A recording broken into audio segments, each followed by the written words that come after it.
Ya, bismillahirrahmanirrahim. Saya lanjutkan ya. Nah, ini adalah yang terakhir yang akan kita bahas hari ini gitu ya. Tentang penggunaan partikel to, de, dan ni secara bersamaan. Ya, jadi ini adalah pertanyaan yang tadi sebelumnya sudah disebutkan, yaitu ini ya. Bagaimana caranya kalau kita ingin mengatakan pergi ke suatu tempat naik kendaraan apa gitu ya, bersama dengan siapa gitu ya. Nah, jawabannya ada di sini minasang. Jadi kita akan menggunakan partikel to, de, dan juga ni secara bersamaan. Ya. Oke, yang pertama adalah partikel to. Partikel to di sini kita lihat dulu pola kalimatnya, kata bendanya harus berupa orang ataupun hewan. Lalu ditambah dengan partikel to. Lalu yang berikutnya ditambah dengan kata benda lagi, tapi kata bendanya berupa kendaraan. Ditambah dengan partikel de. Lalu ada lagi ditambah dengan kata benda, di mana kata bendanya ini berupa tempat ataupun bangunan. Lalu ditambah dengan partikel nih. Nah, setelah itu baru ditambahkan dengan kata kerja perpindahannya. Ada ikimas, ada kimas, dan juga ada kae rimas. Jadi di depan partikel to, di depan partikel de, dan juga di depan partikel nih harus ada kata bendanya. Bedanya kalau di depan partikel to, kata bendanya berupa orang atau hewan. Di depan partikel D, kata bendanya berupa kendaraan. Dan di depan partikel ni, kata bendanya berupa tempat ataupun bangunan. Oke, pemenasa ya. Ya, lalu yang berikutnya, kita akan lihat contoh kalimatnya. Oke, minasang, ini ada kalimat, sensei tulisnya di sini adalah kalimat tunggal. Kalimat tunggal yang hanya menggunakan partikel ni. Kalimatnya seperti ini. Kiyoshi-san wa ginko ni ikimasu. Di kalimat ini subjeknya sensei masukkan. Kenapa? Karena bukan watashi, tapi nama orang. Kalau sensei mau bilang watashi wa ginko ni ikimasu, ininya nggak perlu ditulis. Watashi wa-nya tidak perlu ditulis, tapi langsung ginko ni ikimasu.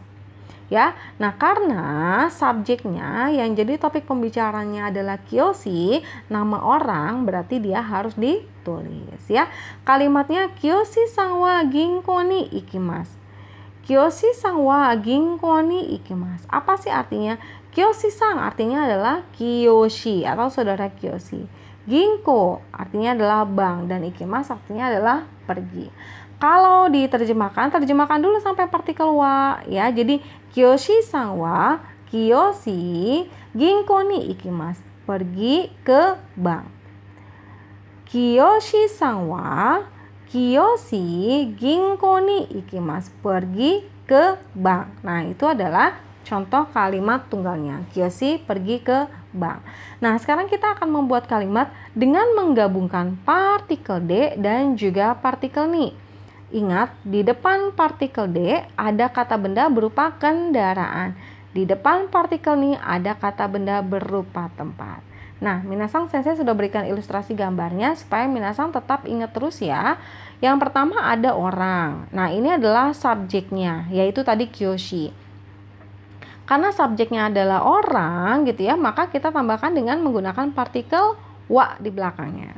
Lalu ada kendaraan ya, ada kendaraan diikuti dengan partikel D, dan yang terakhir adalah tempatnya yaitu bank ditambahkan dengan partikel ni. Sekarang kita akan buat kalimat dari ilustrasi gambar ini ya. Kiyoshi-san wa kuruma de ginko ni ikimasu. Kiyoshi-san wa kuruma de ginko ni ikimasu. Artinya apa sih? Kiyoshi pergi ke bank naik mobil. Kiyoshi pergi ke bank naik mobil. Ya, di belakangnya boleh ikimas, boleh kimas, dan juga kae rimas. Tapi kalau kae rimas biasanya sih pulang itu pasti ke rumah ya, bukan pulang ke bank ya. Jadi contoh kalimatnya adalah seperti itu ya minasang, menggabungkan antara si partikel D dan juga partikel ni. Di depan partikel D harus ada nama-nama kendaraan, di depan partikel ni harus ada nama-nama tempat. Kiyoshi-san wa kuruma de ginko ni ikimasu. Kiyoshi, terjemahkan dulu sampai dengan partikel wa-nya. Kiyoshi pergi ke bank bersama Kiyoshi pergi ke bank naik mobil ya. Kiyoshi pergi ke bank naik mobil. Nah, sekarang kita lihat contoh kalimat yang berikutnya. Nah, ini dia ya. Contoh kalimat yang berikutnya adalah menggabungkan partikel to dengan partikel d dan juga partikel ni. Di contoh yang sebelumnya hanya partikel ni saja. Di contoh yang kedua ada partikel d dengan partikel ni. Dan sekarang di contoh yang ketiga ada partikel to.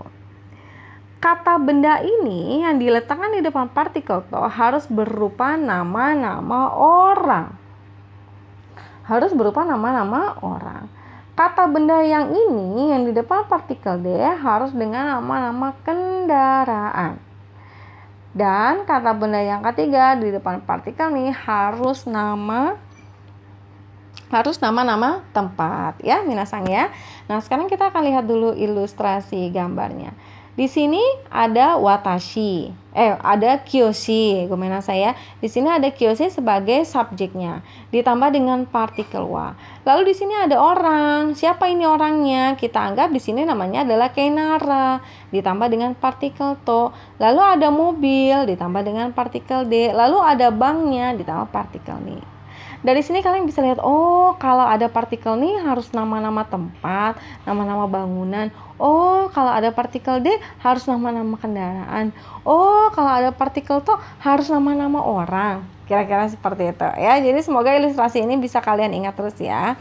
Nah, si contoh kalimatnya seperti ini. Kiyoshi-san wa keinara-san to kuruma de ginko ni ikimasu. Nah, kan panjang ya.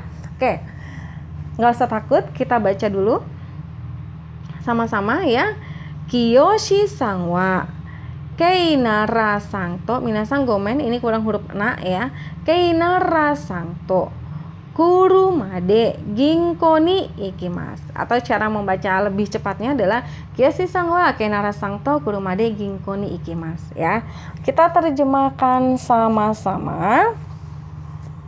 Kiyoshi-san artinya adalah Kiyoshi. Karena dia subjek pembicaraan, maka dia harus ditambahkan dengan partikel wa.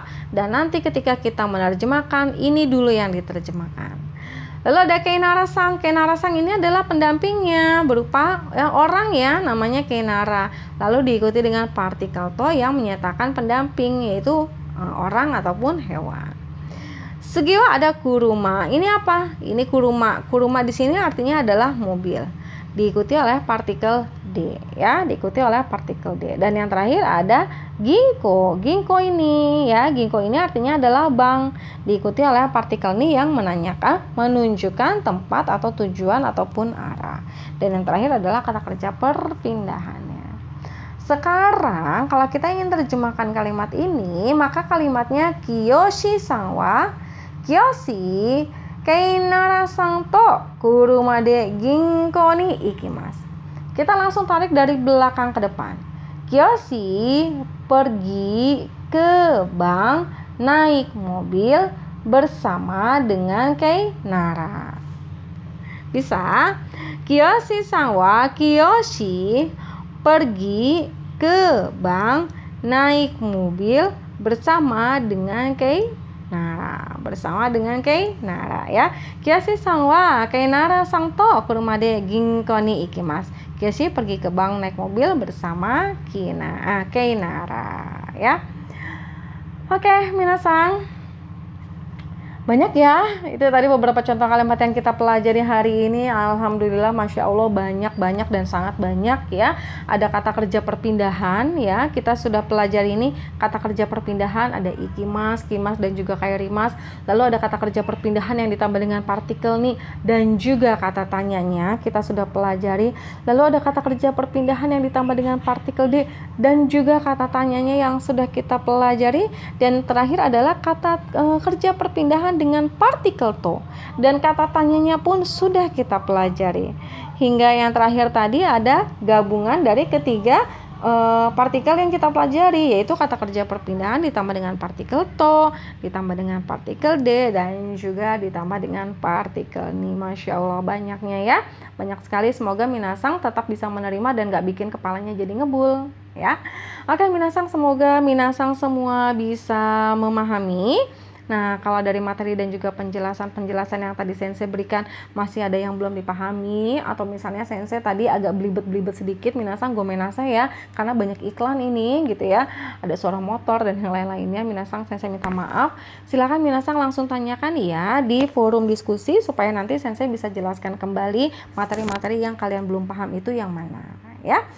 Oke, minasang kokomade desu ya. Sampai di sini dulu ya minasang. Insya Allah nanti kita akan ketemu di materi yang berikutnya. Lebih daging lagi isinya, lebih banyak lagi, dan semoga bisa lebih dipahami. Doakan Sensei sehat selalu, doakan selalu diberikan kelancaran dalam membuat materi-materi supaya kalian bisa melihat materi-materi yang Sensei sampaikan ini nggak boring, nggak semuanya bentuk tulisan, tapi ada juga ilustrasi-ilustrasi gambarnya supaya kalian bisa membayangkan situasi dan kondisi yang sebenarnya itu seperti apa. Ya, pokoknya doakan sehat selalu, kita saling mendoakan, minasang juga sehat, tetap diberikan semangat untuk bisa belajar bahasa Jepang, dan sampai ketemu lagi minggu depan. Mata Raishu, sayonara, assalamualaikum warahmatullahi wabarakatuh.